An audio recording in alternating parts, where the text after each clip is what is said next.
जय श्री कृष्णा। आप सभी को आज एकादशी की ढेरों शुभकामनाएं।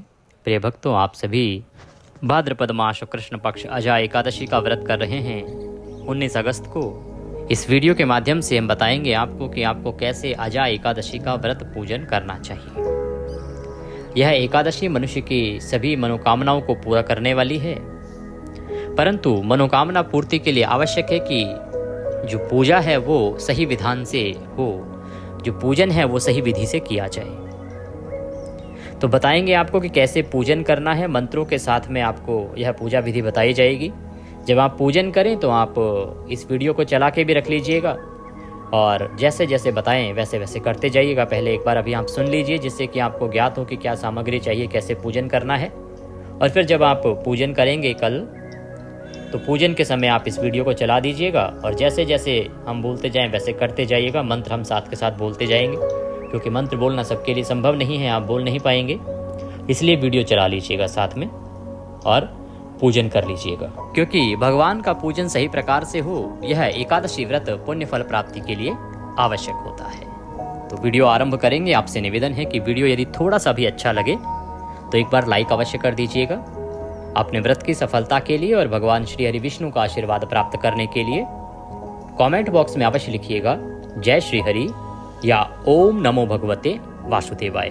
भगवान वासुदेव अवश्य आप पर प्रसन्न होंगे, आपका व्रत सफल होगा। पूजा विधि आरंभ करें उससे पहले आपसे निवेदन है कि यदि आप चैनल पर नए हैं तो चैनल को सब्सक्राइब कर लीजिए, क्योंकि ये एक प्रतिष्ठित ज्योतिष संस्थान का चैनल है। यहाँ पर हम सभी व्रत और त्योहारों की सही शास्त्रीय जानकारी प्रदान करते हैं। ज्योतिष शास्त्र और पंचांग के आधार पर आपको बताते हैं कि कौन सी तिथि कब है, व्रत आदि कब करना है, क्या विधि है, क्या नियम है और क्या गलती नहीं करनी है।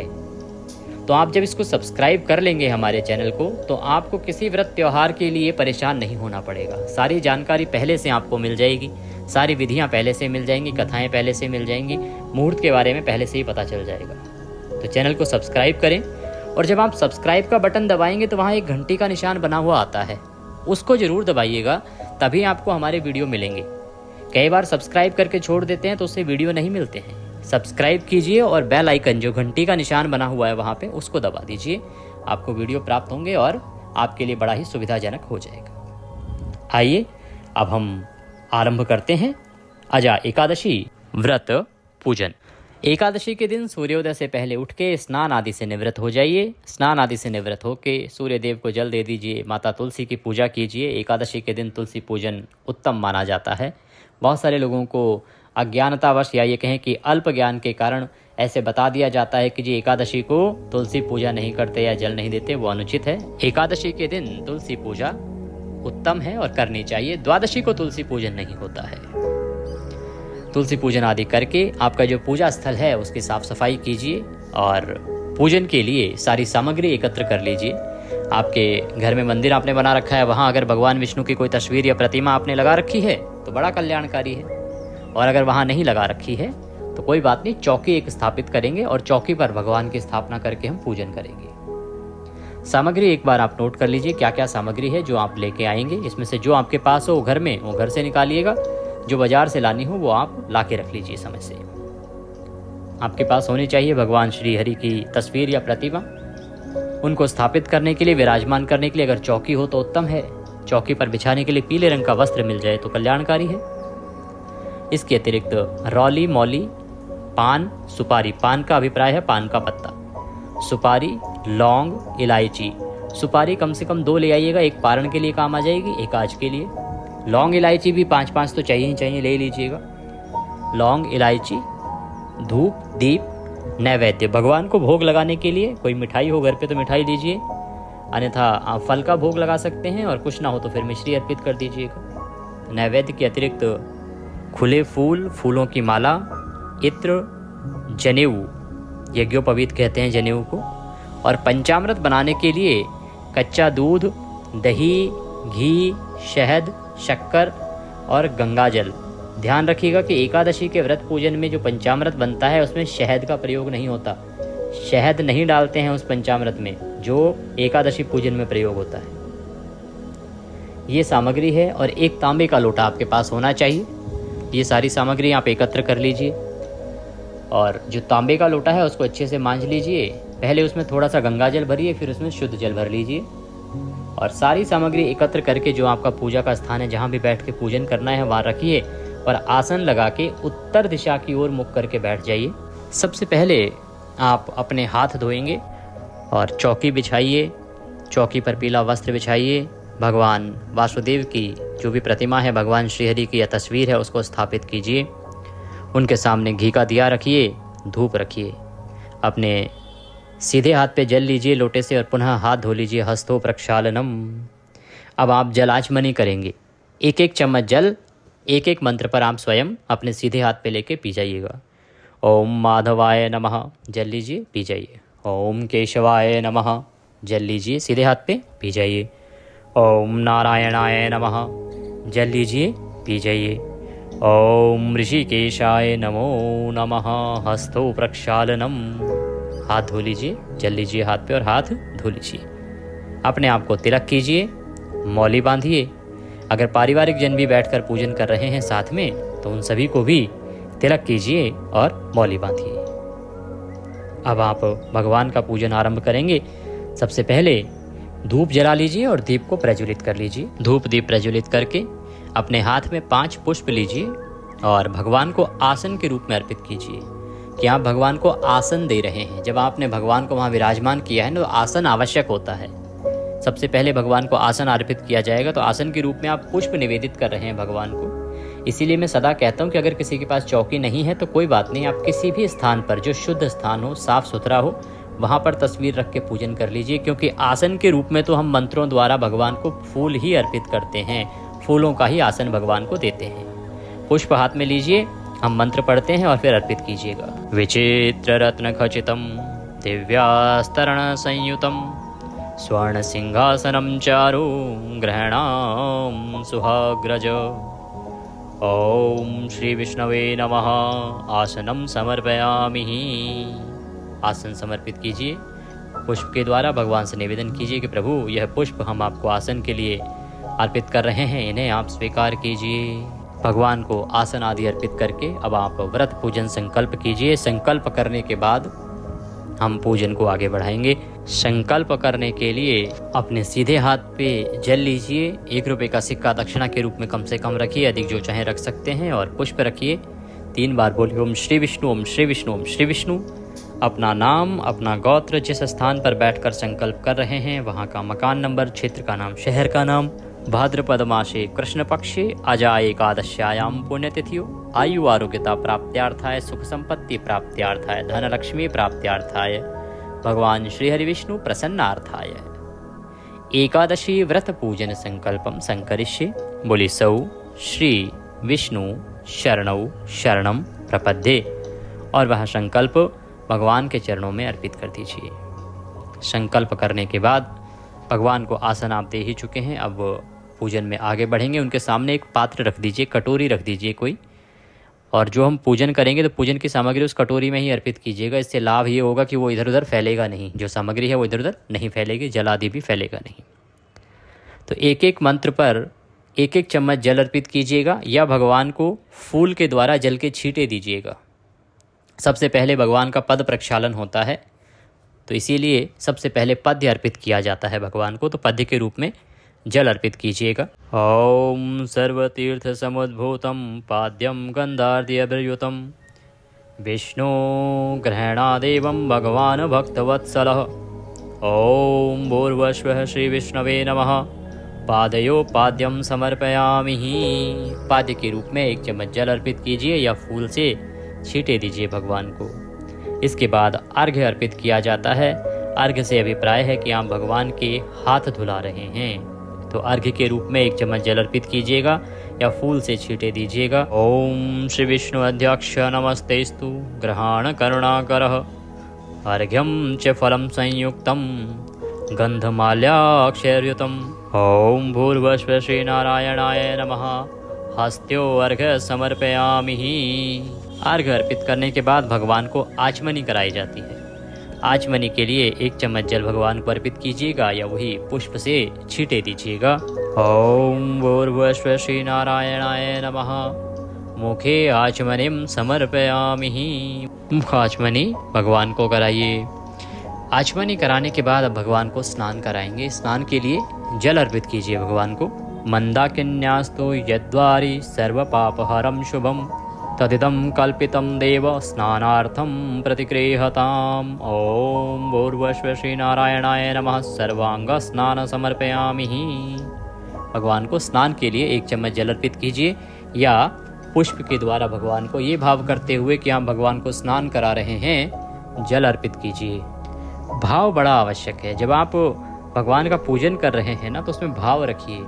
अब जब आप जल अर्पित कर रहे हैं स्नान के लिए, ये भाव रखिए कि भगवान आपके सामने विराजमान है और आप उनको अच्छे से नहला रहे हैं, भगवान को जलपान करा रहे हैं, भगवान सामने विराजमान। इस भाव के साथ आप पूजन करेंगे तो वह साक्षात परमेश्वर इसको अवश्य ही स्वीकार करेंगे। भगवान को स्नान कराने के बाद पंचामृत से स्नान कराया जाता है। तो पंचामृत बनाइए। कच्चा दूध, दही, घी, शहद, शक्कर। अब शहद क्योंकि एकादशी में प्रयोग नहीं करते हैं, तो इसीलिए आप गंगा जल उसके स्थान पर प्रयोग कर लीजिएगा। शहद एकादशी पर नहीं प्रयोग होता है, तो पंचामृत में शहद नहीं मिलाना है, गंगा जल मिलाइएगा उसके स्थान पर। और पंचामृत से आप भगवान को स्नान कराइए। अगर आपके पास प्रतिमा है तो अच्छे से नहलाइए भगवान को, अन्यथा फूल पर पंचामृत लगा लीजिए। आप उतना ही बनाइए जितना आपको आवश्यक है। अगर आप तस्वीर पर पूजन कर रहे हैं तो बहुत थोड़ा सा चाहिए, फूल पे लगाना है बस। और अगर प्रतिमा पर पूजन कर रहे हैं तो खूब सारे पंचामृत से स्नान कराइए भगवान को। आइए मंत्र पढ़ते हैं। आप यह पंचामृत अर्पित कीजिएगा। पंचामृतम मया नीतम पयोदधिघृतं मधु शर्करा च समायुक्तं स्नानार्थं प्रतिगृह्यताम्। ओम भूर्भुवः श्री विष्णवे नमः। पंचामृत स्नानं समर्पयामि। तो आपने इस प्रकार से भगवान को पंचामृत से स्नान कराया है। इसमें पयः, दधि, घृत, शर्करा, गंगा जल आदि का प्रयोग किया गया है। इस प्रकार से पंचामृत स्नान कराने के बाद शुद्ध्योदक स्नान कराया जाता है। शुद्ध जल लीजिएगा, शुद्ध जल से अर्पित कीजिएगा। जो प्रतिमा पर पूजन कर रहे हैं वो अच्छे से नहलाइए। जो तस्वीर पर पूजन कर रहे हैं वह 1 चम्मच जल अर्पित कर दीजिए या फूल से छींटे दे दीजिए भगवान को शुद्ध जल से। हम मंत्र पढ़ते हैं। गंगा च यमुना चैव गोदावरी सरस्वती नर्मदा सिंधु कावेरी स्नानार्थं प्रतिगृह्यताम्। ओम भूर्भुवः श्री नारायणाय नमः। शुद्ध्योदक स्नानं समर्पयामि। शुद्ध्योदक स्नान भगवान को समर्पित कीजिए। शुद्ध्योदक स्नान के बाद भगवान को वस्त्र अर्पित किया जाता है। वस्त्र के रूप में मौली का एक टुकड़ा तोड़िएगा और वह मौली भगवान नारायण को अर्पित कीजिएगा। शीतवातोष्ण संत्राणां सज्जया रक्षणं परम देह अलंघ्य करणं वस्त्रं शांतिं प्रयच्छ मे। ओम भूर्भुवः श्री नारायणाय नमः। वस्त्रं समर्पयामि। वस्त्र अर्पित कीजिए भगवान को। वस्त्र अर्पित करने के बाद भगवान को आप जनेऊ अर्पित करेंगे, यज्ञोपवीत कहते हैं। तो यज्ञोपवीत को अर्पित करने से पहले उस पर रौली कुमकुम आदि का या तो तिलक लगा लीजिए या आप उसे हल्दी से रंग लीजिएगा। यज्ञोपवीत हाथ में लीजिए, मंत्र पढ़ते हैं, आप अर्पित कीजिएगा। ओम नवभिस्तंतु अभिर्युक्तं त्रिगुणं देवतामयम् उपवीतं मया दत्तं ग्रहणा परमेश्वरः। ओम भूर्भुवः श्री नारायणाय नमः। यज्ञोपवीतं समर्पयामि। यज्ञोपवीत अर्पित कीजिए, जनेऊ अर्पित कीजिए भगवान को। जनेऊ अर्पित करने के बाद गंध अर्पित किया जाता है। गंध से अभिप्राय है तिलक अर्पित किया जाता है भगवान को। रौली कुमकुम आदि का तिलक कीजिए। ओम श्रीखंडम चंदनम दिव्यम गंधाढ्यम सुमनोहरम विलेपनम सुरश्रेष्ठ चंदनम प्रतिगृह्यताम्। चंदन लगाइए, तिलक कीजिए भगवान को प्रेम से। ओम भूर्भुवः श्री नारायणाय नमः। गंधम समर्पयामि। तिलक कीजिए। तिलक करने के बाद भगवान को पुष्प अर्पित करेंगे। फूलों की माला है तो माला पहनाइएगा। माल्यादिनी सुगंधिनी माल्यत्यादिनी वे प्रभु मया हृतानि पुष्पाणि गृहान्तं पूजनाय भो। ओम भूर्भुवः श्री नारायणाय नमः। पुष्पमालां समर्पयामि।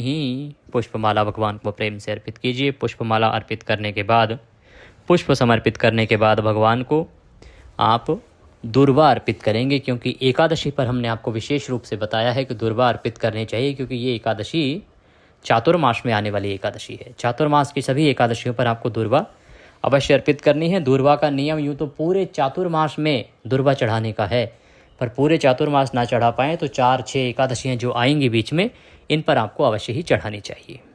आइए दूर्वा ले लीजिए हाथ में, दूर्वा अर्पित करते हैं भगवान। दुर्वांकुरान सुहृतान नम्रतान मंगल प्रदान अनेतां स्त्वा पूजार्थं ग्रहणा गणनायकः। ओम भूर्भुवस्व श्रीनारायणाय नमः। दुर्वांकुरान समर्पयामि। दुर्वांकुर समर्पित कीजिए भगवान को। दुर्वांकुर समर्पित करने के बाद प्रभु को धूप दिखाएंगे और दीप दिखाएंगे। वनस्पतिर्रसो भूतो गंधाढ्यो गंधोत्तमः आघ्रेयः सर्वदेवानां धूपोऽयं प्रतिगृह्यताम्। ओम भूर्भुवस्व श्री वासुदेवाय नमः। धूपम अग्रापयामि। अब आप दीप अर्पित करेंगे भगवान को। दीप अर्पित करने के लिए दीपक दिखाइए भगवान को। साज्यम त्रिवर्ति संयुक्तम वहिनाम योजितम मया दीपम ग्रहाण देवेश त्रैलोक्यतिमिरापहम्। ओम भूर्भुवस्व श्री वासुदेवाय नमः। दीपम दर्शयामि। धूप दिखाने के बाद, दीप दिखाने के बाद नैवेद्य अर्पित कीजिए। जो भी आप नैवेद्य अर्पित करना चाहते हैं, मिठाई है तो मिठाई चढ़ाइए, फल है तो फल चढ़ाइए, अन्यथा मिश्री लीजिए और वह चढ़ा दीजिए भगवान को। नैवेद्यम गृहातां देव भक्तिं मे हाचरां कुरु ईप्सितं मे वरं देहि परत्र च परां गतिं। शर्कराखंड खाद्यानि दधि क्षीरघृतानि च आहारं भक्ष्यभोज्यं च नैवेद्यं प्रतिगृह्यताम्। ओम भूर्भुवस्व श्रीनारायणाय नमः। नैवेद्यम ऋतुफलानि च समर्पयामि। नैवेद्य के रूप में ऋतुफल है तो ऋतुफल अर्पित कीजिए और जो भी कुछ अर्पित करना चाहें, मिश्री आदि चढ़ा दीजिए, मिठाई है तो मिठाई चढ़ा दीजिए। इसके बाद भगवान को जलाचमनी के लिए 1 चम्मच जल लीजिए और जलाचमनी करा दीजिए। ओम भूर्भुवस्व श्रीनारायणाय नमः। भोजनान्ते जलाचमनिं समर्पयामि। जलाचमनी करा के भगवान को तांबूल अर्पित करेंगे। तांबूल के रूप में 1 पान का पत्ता लीजिए, उस पर 2 लौंग, 2 इलायची और 1 सुपारी रखिए और बीड़ा बना के वह दे दीजिए, भगवान को अर्पित कर दीजिए। जिनके पास बना बनाया अगर मीठा पान है तो मीठा पान भी अर्पित कर सकते हैं। हाथ में लीजिए पान, हम मंत्र पढ़ते हैं, अर्पित कीजिएगा। ओम पोंगी फलम महादिव्यम नागवल्लीर्दलयुक्तम एलाचूर्णादि संयुक्तम तांबूलम प्रतिगृह्यताम्। ओम भूर्भुवस्व श्रीनारायणाय नमः। मुखवासार्थम एलापोंगी फलादि सहितम तांबूलम समर्पयामि। तांबूल अर्पित कीजिए। तांबूल अर्पित करने के बाद भगवान को दक्षिणा अर्पित की जाएगी। तो दक्षिणा के लिए जो भी आप चढ़ाना चाहें भगवान को, वह दक्षिणा लीजिए और अर्पित कीजिए। हिरण्यगर्भ गर्भस्थम हेमबीजम विभावशो अनंत पुण्यफलदमतः शांतिम प्रयच्छ मे। ओम भूर्भुवस्व श्रीनारायणाय नमः। द्रव्य दक्षिणां समर्पयामि। द्रव्य दक्षिणा भगवान को अर्पित करेंगे और इसके बाद आप भगवान को नमन करके कथा श्रवण करेंगे। एकादशी की कथा सुनिएगा। एकादशी की कथा अब हम सुनाते हैं और एकादशी की कथा सुनने के बाद भगवान की आरती कीजिएगा। आरती करके नियमों के अनुसार दिन व्यतीत कीजिएगा। दक्षिणा आदि यदि कुछ भी आप हमारे निमित्त भेजना चाहते हैं तो नंबर आपकी स्क्रीन पर आ रहा है, उस पर आप दक्षिणा राशि भेज सकते हैं। आइए अब हम कथा आरंभ करते हैं। अथ भाद्रपद कृष्ण पक्ष एकादशी व्रत कथा अजा एकादशी व्रत कथायाम प्रारंभ। कुंती पुत्र युधिष्ठिर कहने लगे, हे जनार्दन, भाद्रपद कृष्ण एकादशी का क्या नाम है तथा उसकी विधि और महात्म्य क्या है। भगवान श्री कृष्ण कहने लगे कि सब प्रकार के समस्त पापों को नाश करने वाली इस एकादशी का नाम अजा एकादशी है। इसके व्रत करने से मनुष्य सब पापों से मुक्त हो जाता है। जो मनुष्य इस दिन भगवान ऋषिकेश का पूजन करता है उसको अवश्य ही वैकुंठ की प्राप्ति होती है। हे युधिष्ठिर, अब मैं इसकी कथा कहता हूँ, ध्यानपूर्वक सुनो। प्राचीन काल में हरिश्चंद्र नाम का एक सत्यवादी राजा राज्य करता था। उसने किसी धर्म के वशीभूत होकर अपना सारा राज्य व धन त्याग दिया, साथ ही अपनी स्त्री, पुत्र तथा स्वयं को भी बेच दिया। वह राजा चांडाल का दास बनकर सत्य को धारण करता हुआ मृतकों का वस्त्र ग्रहण करता रहा, मगर किसी प्रकार भी सत्य से विचलित नहीं हुआ। कई बार राजा चिंता के समुद्र में डूबकर अपने मन में विचार करने लगा कि मैं कहाँ जाऊं, क्या करूं जिससे मेरा उद्धार हो। इस प्रकार राजा को कई वर्ष व्यतीत हो गए। एक दिन राजा इसी चिंता में बैठा हुआ था कि गौतम ऋषि वहां आ गए। राजा ने उनको देखकर प्रणाम किया और अपनी सब दुख भरी गाथा उनको सुनाई। राजा की यह बात सुनकर गौतम ऋषि ने कहा, हे राजन, तुम्हारे भाग्य से आज से 7 दिन बाद भाद्रपद कृष्ण पक्ष की अजा नाम की एकादशी आएगी। तुम विधि पूर्वक उसका व्रत करो। इस व्रत के पुण्य के प्रभाव से तुम्हारे समस्त पाप नष्ट हो जाएंगे। इस प्रकार राजा से कहकर गौतम ऋषि उसी समय अंतर्ध्यान हो गए और राजा ने उनके कथन अनुसार एकादशी के आने पर विधि पूर्वक व्रत व जागरण किया। उस व्रत के प्रभाव से राजा के समस्त पाप नष्ट हो गए। स्वर्ग से बाजे बजने लगे और पुष्पों की वर्षा होने लगी। उसने अपने मृतक पुत्र को जीवित और अपनी स्त्री को वस्त्र तथा आभूषणों से युक्त देखा। उस व्रत के प्रभाव से उसको पुनः राज्य मिल गया और अंत समय में अपने परिवार सहित स्वर्ग को गया। हे राजन, यह सब अजा एकादशी के प्रभाव से ही हुआ। अतः जो मनुष्य यत्न के साथ विधि पूर्वक इस व्रत को करते हैं और इस व्रत को करते हुए रात्रि को जागरण करते हैं, सायंकाल को कीर्तन करते हैं, उनके समस्त पाप नष्ट हो जाते हैं। अंत में वे स्वर्गलोक को प्राप्त होते हैं। इस एकादशी की कथा के श्रवण मात्र से अश्वमेध यज्ञ का फल प्राप्त हो जाता है। बोले विष्णु भगवान की जय। इसके बाद अब आपको विष्णु सहस्त्र नाम का श्रवण करना चाहिए। वो हमने अलग से वीडियो में अपलोड किया है, क्योंकि विष्णु सहस्त्र नाम लगभग 55 मिनट का पाठ है। उसको यहाँ पे अगर मैं अभी सुनाने जाऊँगा तो ये वीडियो बहुत बड़ा हो जाएगा पूजा विधि का। आप उसको अलग से सुन लीजिएगा और भगवान की आरती कीजिएगा। आरती करके विधि विधान से नियम अनुसार दिन को व्यतीत कीजिएगा। नियम अनुसार तन और मन से शुद्ध आचरण के साथ दिन व्यतीत कीजिए। सायंकाल को कीर्तन कीजिए, रात्रि को जागरण कीजिए, प्रभु का भजन कीजिए और अगले दिन व्रत का पारण कीजिए। पारण का नियम जो भी है और कैसे पारण करना है, इसकी जानकारी हम पारण की वीडियो में आपको अवश्य प्रदान करेंगे। उसे अवश्य ही आप देख लीजिएगा, जिससे कि आप सही प्रकार से पारण कर सकें। तो ये थी जानकारी अजा एकादशी व्रत पूजन की। जानकारी थोड़ी भी अच्छी लगी हो तो लाइक अवश्य कर दीजिएगा।